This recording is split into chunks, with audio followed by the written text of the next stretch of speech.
BJP प्रार्थी रूपू भत्रांग विशाल विजय। कोरापुट जिला कोटपाड़ विधानसभा आसन में बीजेपी विपुल मात्रा विजय। भारत स्वाधीन हेबार दीर्घ 67 वर्ष पर कोटपाड़ विधानसभा आसन में बीजेपी प्रथम विजय। चलित वर्ष साधारण निर्वाचन में कोटपाड़ विधानसभा आसन में त्रिकोणीय मुकाबिला देखा मिलता। बीजेपी विधायक प्रार्थी रूपू भत्रा बीजेडी और कांग्रेस को बहुत पछरे पकाई बाजीमात करिसेंती। एही खुशी रे कोटपाड़ ठारे बीजेपी पक्षरु विजय उत्सव पालन होइथिला।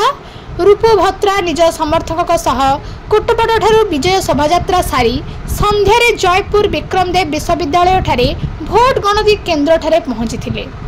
सेठारे से निज विजय यात्रार सफल विषय रे गणमाध्यम को जणाइथिले। आगामी दिन में भारतर यशस्वी प्रधानमंत्री श्री नरेंद्र मोदी जनहितकर योजना एवं विकासमूलक कार्य को कोटपाड़ ठारे पहुंचाइबी बोली कहिसंती। कोटपाड़ विधानसभा निर्वाचन मंडली रे प्रथम थर पई बीजेपी प्रार्थी श्री भत्रा विजयी होइतिबारु समर्थक मानक मध्यरे खुशीर लहरी खेली जाइथिला। बीजेपी प्रार्थी रूपू भत्रा 74,577 खंड भोट पाई तांको निकटतम प्रतिद्वंदी बीजेडी प्रार्थी चंद्रशेखर माझी 25,921 गोटी भोट अधिका पाई विजयी लाभ करिसंती। कोरापुटरू प्रशांत कुमार महांती को रिपोर्ट प्रतिकार न्यूज। मोर कोटपाड़ निर्वाचन मंडल सर्वसाधारण दुखी रखी जेते अछंती तांकर विजय आज कोटपाड़ बासिंदा पाइचंती। कोटपाड़ निर्वाचन बासिंदा पाइचंती।